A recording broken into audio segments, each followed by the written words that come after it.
Hey everyone, welcome back to Dudema Gaming. This is Jose here, and recently Capcom has updated Street Fighter V, and they finally included a lot of things that they've been promising in the March update. One of them is obviously Alex, and we will talk about that a little bit later in the day. I want to get some ranked matches in, I want to play them.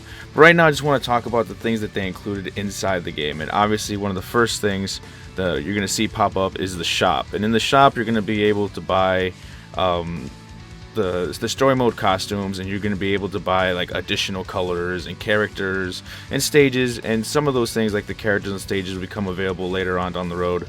Alex is available right now, but he is available for free until the Zenny shop, which is the in-game currency that you could buy for Street Fighter V. That's going to be available later.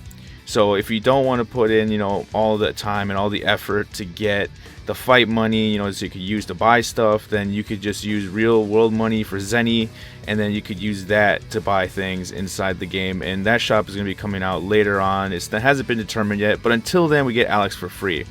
But the real purpose I want to talk about this video is that it's interesting how Capcom has been marketing and has been trying to, make Street Fighter V a little bit more accessible to new players. They're trying to grow the fan base. They're trying to get people to come in, and it's been showing. Like, to my understanding, the next Evo Championship for Street Fighter V, being held later this year, already has like some crazy world record of like 3,000 combatants. Compared to like the 2,200 from last year in Ultra 4.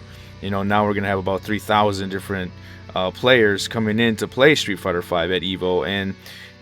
But one of the things that is kind of confusing to me is that they released the game about a month ago, over a month ago at this point, and there's been a lot of backlash about it, because the game was released, it didn't have an arcade mode, it was kind of bare bones, a lot of people didn't like it, and I can understand why. As I said in my review, if you were here for the single player experience, yeah, you're not going to have a lot to do. There's not really a lot you're going to have fun with, and if you're here for the multiplayer experience, you're going to love it. You're going to love competing online, going up the ranks and just discovering your character and just getting good with him, and it's a lot of fun for me. But what I find kind of polarizing at this point is that Capcom wanted to change the game up a bit, early on, because they wanted to be inviting and they wanted to be more accommodating to new players. But the thing is, when they released the game, they wanted it to be a smaller roster, about 16 characters, so that way there's not like an overload for new players. And they kind of toned down the game in terms of like removing one frame links and taking away like specifically like the FADC from Ultra 4 and just various other things. They're trying to tone it down and try to make it a little bit more accessible just for those new players so they can have fun with the game, and they won't be so extraordinarily overwhelmed. But the things that they finally implemented with the update recently, these are the type of things that this should have had from the beginning. Like, you can literally go through like a demonstration mode and they will talk you through, they will actually demonstrate to you the simple mechanics of the game, to help you get involved in it. And if they wanted new players to jump into the game and to have fun with it and not feel so overwhelmed, this is the type of thing they should have had from the beginning. And it is indicative, and it is kind of like, it does demonstrate a little bit that maybe they did rush the game, and maybe the game needed about a month to cook, so that way they can include these types of modes. Because not only do they give you just the basics of just like, this is how you move, this is what this gauge does, this is what you could do with these types of special moves, it goes all the way up to like expert level type of gameplay mechanics, talking about frame data. They talk about advantages, different types of attacks, which one stuffs others, and it's very interesting to look at it, because they also include trial modes, and those trial modes, you could pick any character you want and it'll show you how to do like basic combos with that character. You can even do a character demonstration where it breaks down the character for you a little bit and gives you a certain idea of how maybe you should play the character.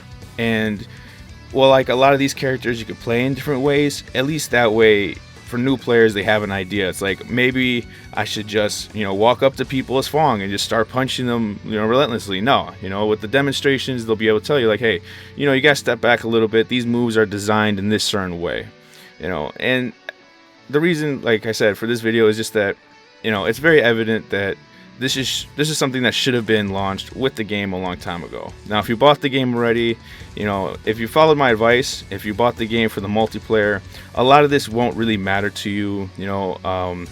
If you wanted to know more about a certain character, it was already there. You already knew what you're getting yourself into. Especially if you follow the community.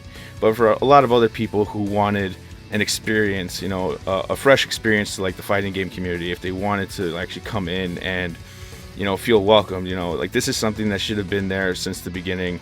And the only other thing that I could think that's really lacking at this point is arcade mode. In arcade mode, so players can at least test their mettle against something that's not gonna act like a dick to those new players. There's nothing worse than being trolled by someone in a game that's better than you, and it makes you feel like crap. It makes you like you shouldn't play the game, like you don't want to play the game. And an arcade mode would be an excellent way to slowly ease those players in to help them feel comfortable in the online arena. So a lot of these updates are very welcome. I love what they're doing with it. It's great that they're trying to fix the things that they messed up and they stumbled on before. But yes, this game obviously should have been delivered in this type of manner to begin with. Like I said before in my review, I think, it needed a little bit more incubation time. But for me, as just someone who enjoys the multiplayer experience, who already knows what they're doing, it didn't bother me. But obviously, this game was meant more than just for me. It's meant for a lot of people. We're gonna have a bunch of videos coming out later on for Alex, and we're gonna talk about more about him. We're gonna have some ranked videos, and I'm gonna try to get my friend to come in and help demonstrate him and just have fun with him. Hopefully, you guys, for any of you that were thinking about jumping into a fighting game or anything, this is the type of stuff you should be looking for. Killer Instinct is really good with that. They have like a dojo mode, and they break it down really well.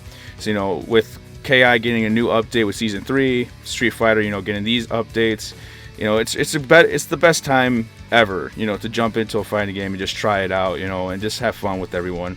They're really cool, and hopefully you like this video. Please like, share, subscribe, and have a good one. My name is Jose, and we'll be back with more. Thanks.